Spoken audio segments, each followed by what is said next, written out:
Stirling Castle, one of the most important and historic fortresses in Scotland, has witnessed centuries of warfare, intrigue, and royal drama. But behind its majestic walls, there are also stories of mystery, tragedy, and haunting. Among the many ghosts that are said to roam the castle, perhaps the most famous and feared is the Green Lady, a young woman who sacrificed her life to save her beloved queen. Who was she? And why does she still haunt the castle to this day? This is the story of the Green Lady of Stirling Castle. The Green Lady is believed to have been a Highland maid who served as a personal attendant to Mary, Queen of Scots, during her turbulent reign in the 16th century. Mary, who became Queen of Scotland when she was only 6 days old, spent most of her childhood and adolescence in France, where she married the Dauphin Francis. But after his death in 1560, she returned to Scotland, a country divided by religious and political conflicts. She faced many challenges and enemies both at home and abroad as she tried to assert her authority and claim her right to the English throne. In 1561, Mary visited Stirling Castle, one of her favorite residences and a symbol of her power and legitimacy. She was welcomed by a loyal and enthusiastic crowd who celebrated her arrival with music, dancing, and fireworks. She stayed at the castle for several weeks, enjoying the company of her friends and courtiers and attending to the affairs of state. She also visited her infant son James, who was born the previous year and was kept at the castle for his safety and education. One night, as Mary was sleeping in her bedchamber, a terrible accident occurred. A candle that was placed near her bed accidentally fell and set the curtains on fire. The flames quickly spread to the tapestries and the furniture, creating a deadly inferno. Mary, who was exhausted from the day's activities, did not wake up and remained unconscious in her bed. The only person who noticed the fire was her faithful maid, the Green Lady, who was keeping watch over her. The Green Lady, whose name has been lost to history, was a young and beautiful woman with long dark hair and bright green eyes. She wore a simple green dress, the color of her clan tartan, which gave her the nickname that she is known by today. She was devoted to Mary, whom she admired and loved as a mother, a sister, and a friend. She had followed her from France and had sworn to protect her from any harm. The Green Lady, who had the gift of second sight, had a premonition that something terrible would happen to Mary that night. She begged her to sleep in another room or to leave the castle altogether, but Mary dismissed her fears as superstition. She assured her that she was safe and secure in the castle and that nothing could harm her. She told her to rest in a chair by her bedside and to call for help if she needed anything. The Green Lady, who trusted her queen's judgment, obeyed her orders and sat in the chair watching over her as she slept.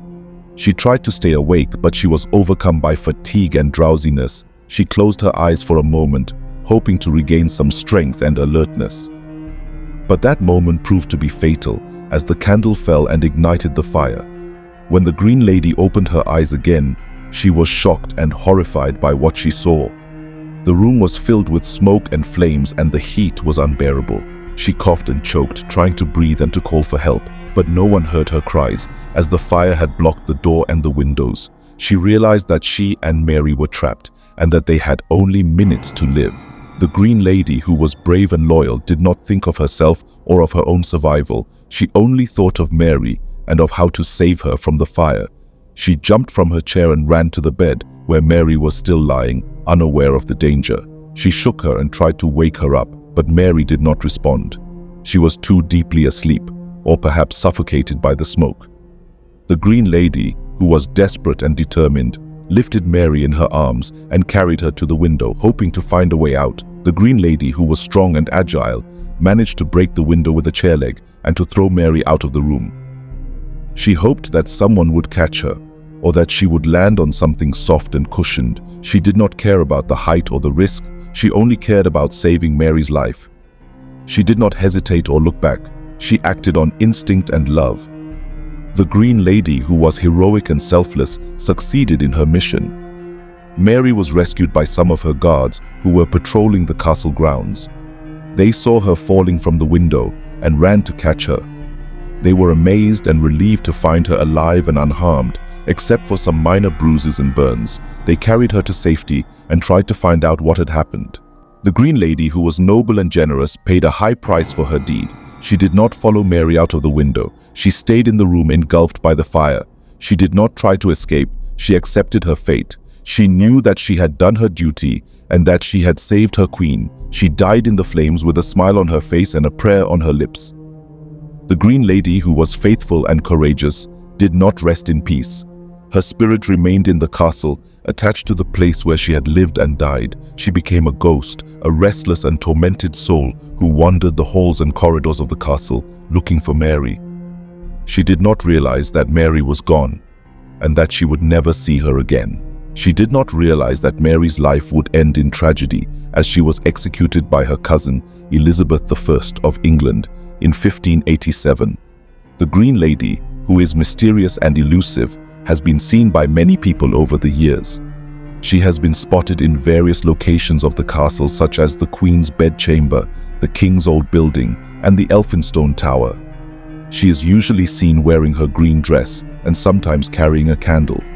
She is often mistaken for Mary, as they resemble each other in appearance and attire. She is sometimes friendly and helpful, and sometimes sad and mournful. She is always looking for Mary and always hoping to find her. The Green Lady, who is fascinating and intriguing, is one of the most popular and famous ghosts of Stirling Castle. She is a symbol of loyalty, sacrifice, and love, and a reminder of the history and the legends of the castle. She is a part of the castle's charm and appeal, and a source of curiosity and wonder for visitors and locals alike. She is the Green Lady of Stirling Castle, and this is her story.